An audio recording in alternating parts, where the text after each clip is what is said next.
नमस्कार दोस्तों, पहलवान गुरुदीन ग्रुप ऑफ कॉलेज के यूट्यूब चैनल पर आपका हार्दिक स्वागत है।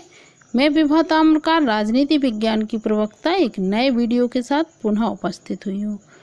आज यदि आपने हमारा चैनल अब तक सब्सक्राइब ना किया हो तो प्लीज़ सब्सक्राइब करें, लाइक शेयर कमेंट्स ज़रूर करें और बेल आइकन बटन दबाना ना भूलें, जिससे हमारी सारी नोटिफिकेशन आपके पास सबसे पहले पहुंचे। आज दोस्तों हम पढ़ाएंगे मानवीय अधिकारों की विश्वव्यापी घोषणा। आज हम मानव अधिकार से संबंधित चर्चा आप लोगों से करेंगे कि मानव अधिकार कब हमारे अस्तित्व में आए और ये क्या है। आइए दोस्तों, आज देखते हैं मानव अधिकार से संबंधित जानकारी। जैसे द्वितीय विश्व युद्ध के काल में मानवीय अधिकारों पर जो कुठाराघात हुआ, उसके कारण यह अनुभव किया गया कि भविष्य में मानवीय अधिकारों की रक्षा के लिए ठोस व्यवस्था की जानी चाहिए। संयुक्त राष्ट्र संघ ने यह उत्तरदायित्व ग्रहण करते हुए आर्थिक और सामाजिक परिषद को यह कार्यभार सौंपा कि वह मानवीय अधिकारों की सुरक्षा हेतु योजना प्रस्तुत करे। परिषद द्वारा श्रीमती एलिनोर रूजवेल्ट की अध्यक्षता में एक मानव अधिकार आयोग की स्थापना की गई। किसके अनुसार? श्रीमती एलिनोर रूजवेल्ट इसकी अध्यक्ष रही और उनकी अध्यक्षता में एक मानव अधिकार आयोग की स्थापना की गई। आयोग ने मानव अधिकारों के घोषणा पत्र का प्रारूप तैयार किया। आयोग बनाया गया था, उसी आयोग ने मानव अधिकारों के घोषणा पत्र था, उसका प्रारूप तैयार करने लगे वो लोग, और जिसे महासभा ने 10 दिसंबर 1948 को निर्विरोध स्वीकार कर लिया था। ये याद रखना है, 10 दिसंबर 1948 को इस पे किसी ने विरोध नहीं जताया और निर्विरोध इसको स्वीकार कर लिया था। मानव अधिकार आयोग द्वारा निर्मित और महासभा द्वारा स्वीकृत इस अधिकार पत्र को ही मानव अधिकारों की सार्वलौकिक या विश्वव्यापी घोषणा के नाम से जाना जाता है। किससे जाना जाता है? मानव अधिकारों की सार्वलौकिक या विश्वव्यापी घोषणा के नाम से जाना जाता है। घोषणा की जो प्रस्तावना थी उसमें मानव जाति की जन्मजात गरिमा और सम्मान तथा अधिकारों पर बल दिया गया। तो क्वेश्चन बनेगा, घोषणा पत्र की प्रस्तावना पे किस पे बल दिया गया? तो आएगा मानव जाति की जन्मजात गरिमा और सम्मान और अधिकारों पर बल दिया गया था। मानव अधिकारों के व्यापक प्रचार की दृष्टि से ही प्रतिवर्ष 10 दिसंबर का दिन मानव अधिकार दिवस के रूप में मनाया जाता है। मानव अधिकार दिवस किस दिन मनाया जाता है? 10 दिसंबर को मानव अधिकार दिवस मनाया जाता है, ह्यूमन राइट डे। तो घोषणा पत्र में मानव अधिकार के संबंध में 30 धाराएं हैं, जिनमें मानव के सामाजिक, आर्थिक, धार्मिक और राजनीतिक अधिकारों का विस्तृत उल्लेख किया गया है। तो इस जो घोषणा पत्र थी, घोषणा पत्र की बहुत सारी बातें हैं। जैसे अनुच्छेद 1 में सभी मनुष्य जन्म से स्वतंत्र और अधिकार तथा मर्यादा में समान है, ये रखा गया। अनुच्छेद 2 में रखा गया प्रत्येक व्यक्ति जाति, रंग, लिंग, भाषा, धर्म, राजनीतिक तथा सामाजिक उत्पत्ति, जन्म अथवा अन्य किसी प्रकार के भेदभाव के बिना इस घोषणा में व्यक्त किए गए सभी अधिकारों को और स्वतंत्रताओं का पात्र है। फिर है अनुच्छेद 3। अनुच्छेद 3 में रखा गया कि प्रत्येक व्यक्ति को जीवन, स्वाधीनता और सुरक्षा का अधिकार है। इस घोषणा पत्र में ये बातें रखी गई थी।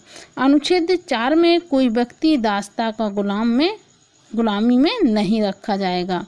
अनुच्छेद 5 में किसी व्यक्ति को क्रूर या अमानुषिक दंड नहीं दिया जाएगा और न उसके साथ अपमानजनक व्यवहार किया जाएगा। अनुच्छेद 7 में कानून के सामने सभी समान हैं और किसी भेदभाव के बिना कानून की सुरक्षा का अधिकारी है। अनुच्छेद 9 में किसी व्यक्ति की मनमानी, गिरफ्तारी, कैद अथवा निष्कासन नहीं हो सकेगा। और अनुच्छेद 11 में प्रत्येक व्यक्ति को जिस पर दंडनीय अपराध का आरोप है अब तक निर्दोष समझा जाएगा जब तक कि उसे खुलेआम मुकदमे द्वारा, जिससे उसे अपने को निर्दोष प्रमाणित करने की सुविधा प्राप्त रही हो, अपराधी सिद्ध नहीं किया जा सकता। अनुच्छेद 12 में किसी की भी पारिवारिक गृहस्थ संबंधी और पत्र व्यवहार की गोपनीयता में मनमाना दखल नहीं दिया जाएगा और न उसके सम्मान तथा ख्याति को आघात पहुंचेगा। फिर आता है अनुच्छेद 13, प्रत्येक व्यक्ति को अपने राज्य की सीमा के भीतर आवागमन और निवास की स्वतंत्रता का अधिकार आता है। फिर 14, प्रत्येक व्यक्ति को राजनीतिक अपराध के लिए दंड से बचने हेतु अन्य देश के आश्रय लेने और सुख से रहने का अधिकार। घोषणा पत्र में ये सारे अधिकार रखे गए थे। अनुच्छेद 15, प्रत्येक व्यक्ति को राष्ट्रीयता तथा अधिकार और राष्ट्रीयता परिवर्तन का भी मान्य अधिकार होगा। अनुच्छेद 16 में व्यस्क अथवा व्यस्त व्यक्ति रहते हैं, व्यस्त अवस्था वाले पुरुष और स्त्री को जाति, राष्ट्रीयता अथवा धर्म की सीमा के बिना विवाह करने और परिवार स्थापित करने का अधिकार प्राप्त होगा। और अनुच्छेद 17 में प्रत्येक व्यक्ति को स्वयं अथवा दूसरों के साथ संपत्ति रखने का अधिकार है। कोई भी अपनी संपत्ति से मनमाने तौर पर वंचित नहीं किया जाएगा। अनुच्छेद 18 में प्रत्येक व्यक्ति को विचार, अनुभूति तथा धर्म की स्वतंत्रता का अधिकार होगा। और अनुच्छेद 19 में प्रत्येक व्यक्ति को अपने देश के प्रशासन में भाग लेने की स्वतंत्रता पूर्वक प्रतिनिधि के रूप में निर्वाचित होने का अधिकार रहेगा। अनुच्छेद 23 में रहता है कि प्रत्येक व्यक्ति को काम करने, जीविका के लिए पेशा चुनने, काम की उचित एवं अनुकूल परिस्थितियां प्राप्त करने और बेकारी से सुरक्षित रखने का अधिकार होगा। प्रत्येक व्यक्ति को बिना किसी भेदभाव के समान काम के लिए समान वेतन पाने का अधिकार है। फिर आता है अनुच्छेद 24 में रखा गया है कि प्रत्येक व्यक्ति को विश्राम और अवकाश का अधिकार है। अनुच्छेद 25 में प्रत्येक व्यक्ति को एक ऐसा जीवन स्तर कायम करने का अधिकार है जो उसके और उसके परिवार के स्वास्थ्य एवं सुख के लिए पर्याप्त हो। अनुच्छेद 26 में आता है कि प्रत्येक व्यक्ति को शिक्षा पाने का अधिकार है। प्रारंभिक शिक्षा अनिवार्य और निःशुल्क होनी चाहिए। प्रारंभिक शिक्षा कैसी होनी चाहिए? अनिवार्य और निःशुल्क। अब आता है अनुच्छेद 27। अनुच्छेद 27 में प्रत्येक व्यक्ति को समाज के सांस्कृतिक जीवन में स्वतंत्रता पूर्वक भाग लेने का अधिकार है। अब आता है अनुच्छेद 29 में कहा गया है कि प्रत्येक व्यक्ति के समाज के प्रति कुछ कर्तव्य है। इस दृष्टि से असीमित अधिकारों की घोषणा को अस्वीकार करते हुए कहा गया है कि अपने अधिकारों एवं स्वतंत्रता का उपभोग करने में प्रत्येक व्यक्ति को उन सीमाओं में रहना होगा जो कानून द्वारा इस उद्देश्य से निर्धारित की गई हैं कि दूसरे के अधिकारों में स्वतंत्रताओं का अपेक्षित सम्मान एवं प्रतिष्ठा हो सके और राजतांत्रिक समाज में नैतिकता, सार्वजनिक शांति तथा जन कल्याण हेतु समुचित आवश्यकताओं की पूर्ति हो। यह भी उल्लेख कर दिया गया है कि घोषणा पत्र द्वारा प्रदत्त अधिकारों और स्वतंत्रताओं का संयुक्त राष्ट्र संघ के उद्देश्यों एवं सिद्धांतों के विरुद्ध किसी भी दशा में प्रयोग न किए जाएं। श्रीमती रूजवेल्ट ने इस घोषणा पत्र को समस्त मानव समाज के मैग्ना कार्टा का नाम दिया था।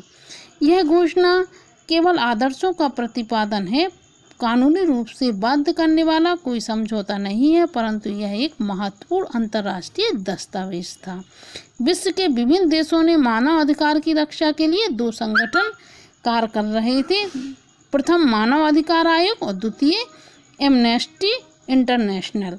तो बच्चों, आज हमने जो मानव अधिकार से बहुत सारे जो 29 अनुच्छेद में आता है वो बताया और इसमें क्या मानव अधिकार कैसे आए अस्तित्व में, इससे संबंधित बहुत सारी जानकारी हमने आपको दी है। और ये हर क्लास BA फर्स्ट ईयर की कोई भी क्लास हो कंपलसरी रहता है मानव अधिकार का पेपर। धन्यवाद।